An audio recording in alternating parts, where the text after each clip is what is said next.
You can roughly locate any community in the world, somewhere along a scale running all the way from democracy to despotism. One to the democracy end, another somewhere in the middle, and a third. Let's find out about despotism. This man makes it his job to study these things. Well, for one thing, avoid the comfortable idea that the mere form of government can of itself safeguard a nation against despotism. Germany, under President Hindenburg, was a republic. And yet in this republic, an aggressive despotism took root and flourished under Adolf Hitler. When a competent observer looks for signs of despotism in a community, he looks beyond fine words and noble phrases. For which it stands, one nation, indivisible, with liberty and justice for all. Many observers have found that two workable yardsticks help in discovering how near a community is to despotism: the respect scale and the power scale. A careful observer can use a respect scale to find how many citizens get an even break. As a community moves towards despotism, respect is restricted to fewer people.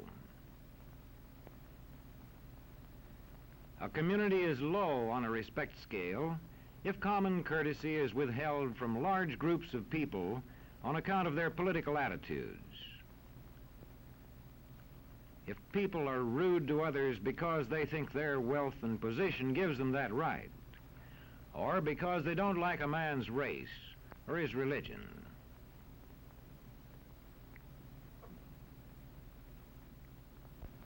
Equal opportunity for all citizens to develop useful skills is one basis for rating a community on a respect scale.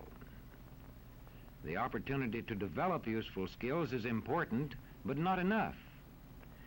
The equally important opportunity to put skills to use is a further test on a respect scale.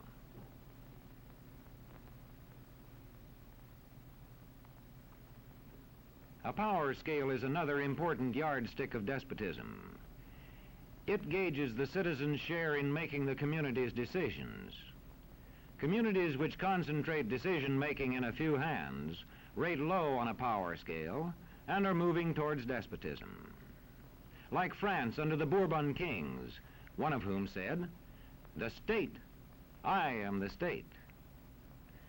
Today, democracy can ebb away in communities whose citizens allow power to become concentrated in the hands of bosses. What I say goes, see? I'm the law around here. The test of despotic power is that it can disregard the will of the people. It rules without the consent of the governed. Look beyond the legal formalities of an election in measuring a community on the power scale to see if the ballot is really free. If the citizens can vote only the way they're told, a community approaches despotism. When legislatures become ceremonial assemblies only and have no real control over lawmaking, their community rates low on a power scale.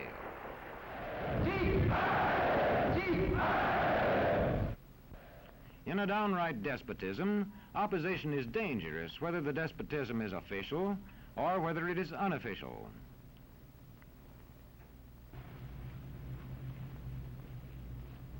The spread of respect and power in a community is influenced by certain conditions, which many observers measure by means of the economic distribution and information scales.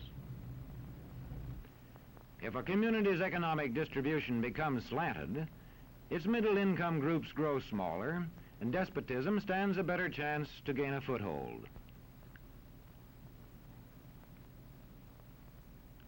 Where land is privately owned, one sign of a poorly balanced economy is the concentration of land ownership in the hands of a very small number of people. When farmers lose their farms, they lose their independence. This one can stay on, but not as his own boss anymore. To the extent that this condition exists throughout a nation, the likelihood of despotism is increased. In communities which depend almost entirely on a single industry, such as a factory or mine, maintaining economic balance is a challenging problem.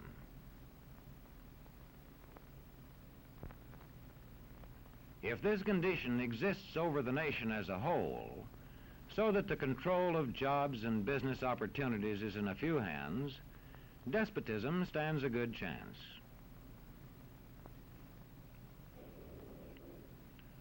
Another sign of a poorly balanced economy is a taxation system that presses heaviest on those least able to pay. A larger part of a small income is spent on necessities such as food. Sales taxes on such necessities hit the small income harder. In the days of the salt tax, feudal despotisms were partly sustained by this and other effects.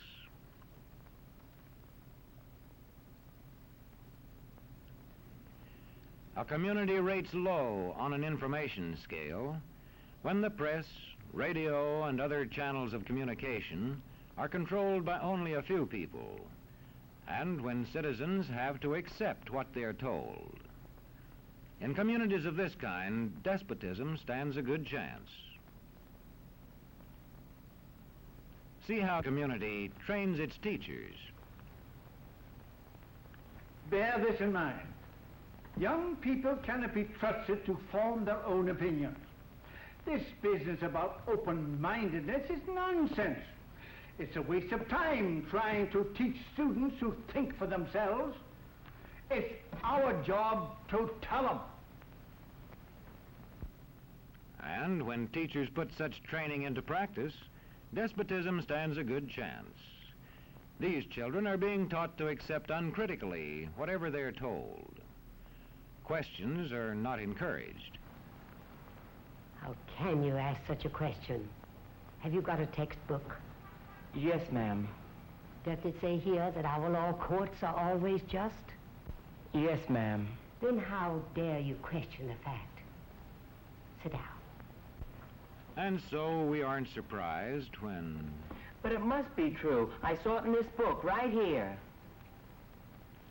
And if books and newspapers and the radio are efficiently controlled, the people will read and accept exactly what the few in control want them to. Government censorship is one form of control.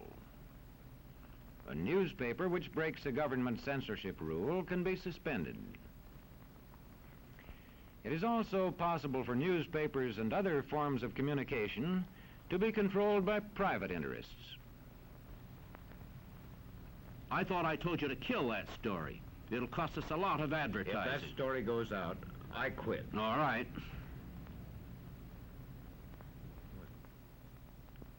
What sort of community do you live in?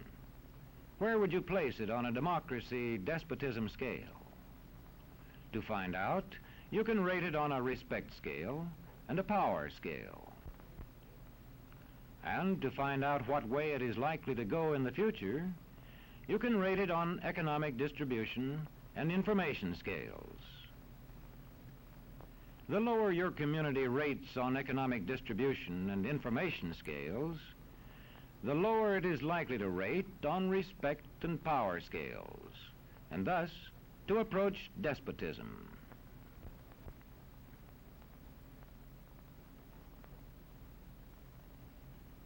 What happens in a single community is the problem of its own citizens.